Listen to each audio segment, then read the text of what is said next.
Yo, it is your boy Savage D Sag back up in this bitch. What is good? And man, okay, so first off, I am sorry to you all for missing my review last week, but hey man, to make it up to you guys, I am doing a 2-for-1. We're going to be talking about both Chainsaw Man chapter 127 and 128 in one video, so we're going to see how this goes.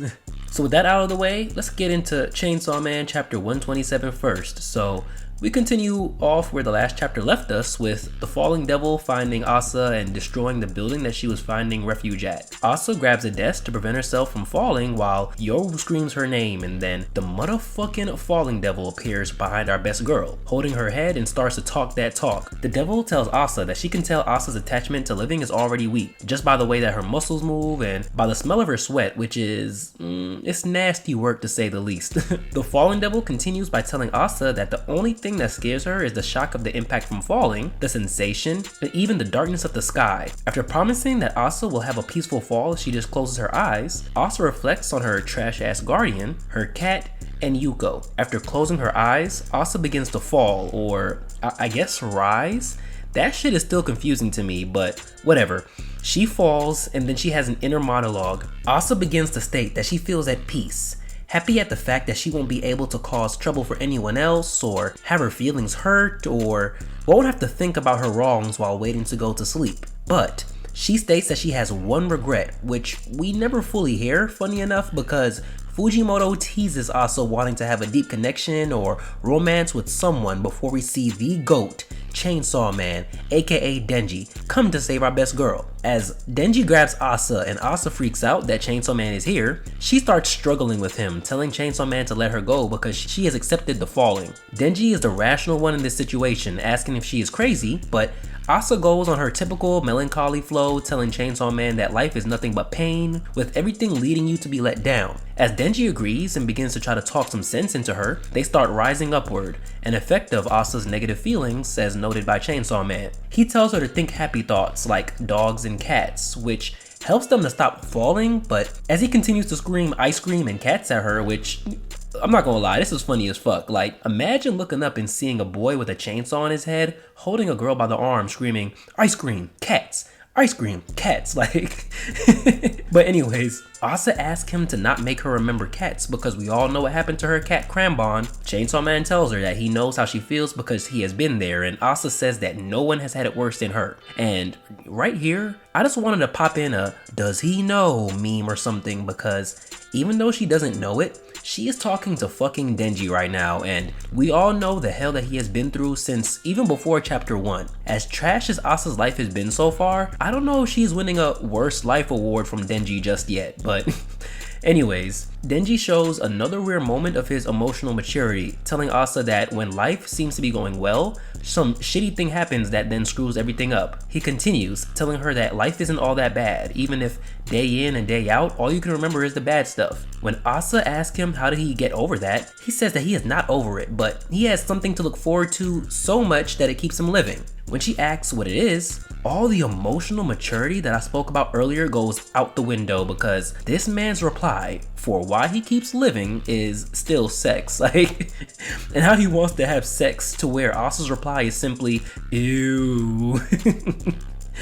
Alright, this is funny. So this chapter was funny as hell. There's not too much for me to speak on, especially with another chapter review coming up shortly, but I will say that I enjoyed Fujimoto playing with us and having Chainsaw Man coming in right when Asa seems to mention wanting a companion, because we all know of course that Denji is Chainsaw Man and that him and Asa have this weird relationship and forbidden crush towards each other that keeps going left. I also like the interaction between the two, with Denji trying to cheer up his potential future wifey. Like, this was awesome, and I can't wait for them to get together and for Asa to realize that Denji was Chainsaw Man this whole time, saving her ass. So now, on to chapter 128. This chapter continues off with Denji telling Asa that wanting to have sex keeps him alive despite the fuckery, and she says that Chainsaw Man is gross and a creep and that he should really just go to hell. Like, Chainsaw Man goes rational with it, telling her that humanity is at its current size because of sex, with even the both of them existing because of it. Asa says people only have sex because they have nothing better to do, and the idea of someone else's saliva and sweat mixing together with yours is nasty, and yeah, I was gonna make a comment, but I'ma just plead the fifth here. So anyways, Chainsaw Man hits her with the Goku from Dragon Ball Z abridged for realsies, telling Asa that nothing is better than someone's saliva and sweat mixing with your own. When Asa asks him why does he think he would even get any play, Denji goes into an explanation, but she cuts him off by saying that no woman would want to have sex with a guy with a chainsaw sticking out of his head, and I'm sorry about this, Denji, although you are our best boy, yeah, she's right. But at this moment, both Asa and Chainsaw Man are falling through one of the falling devil's doors and land on a plate with apples, guts, some chocolate or blood that is slightly shaped like sperm, and a male head, one of the final ingredients that the devil wanted to get. As Denji looks at the unconscious Asa, he hoists her up and attempts to run through the only door he sees in the darkness as some tentacles or limbs come to strike him. He is chopping them up with his chainsaw and his guts are ripped open. Chainsaw Man is beheaded from this monstrous looking creature before grabbing his head back and reattaching it and running again towards the door. This nigga is just built different. As he approaches the door though, the falling devil is there, telling Denji that her main dish does not call for Chainsaw Man and requests that he leaves Asa so he can be sent back to the land of the living. Denji literally looks at Asa's ass and funnily asks the devil if he can bring her ass back with him at least, which once again is another Denji-ism. This shit is funny as hell. Like, what the hell would he actually do with her actually? Let me leave that alone too.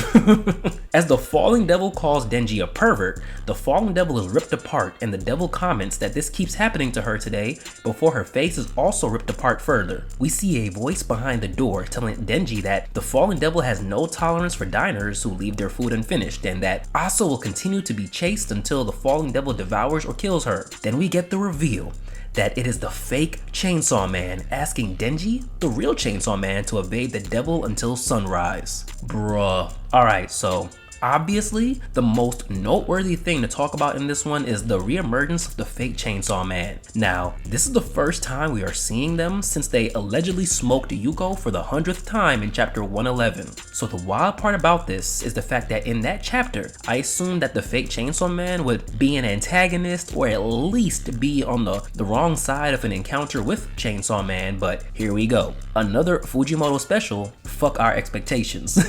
So this leads me to wonder, why did they kill Yuko then? Maybe this chapter is showing us that the fake Chainsaw Man would take out anyone that shows up as a threat for Denji, because not long before killing her, remember that Yuko and Chainsaw Man also went to battle at the school too. It's wild as well because how the hell did this fake Chainsaw Man get through to the doors on the other side, then to also catch the falling devil off guard, which is a primal fear? This can't be no fluke or some fodder, nigga. Like, this fake Chainsaw Man person gotta have some real power. This also makes me wonder, if this fake Chainsaw Man is the one that revived Denji 2 chapters ago, I thought that could have been Haruka, but I don't think Haruka is the actual fake Chainsaw Man.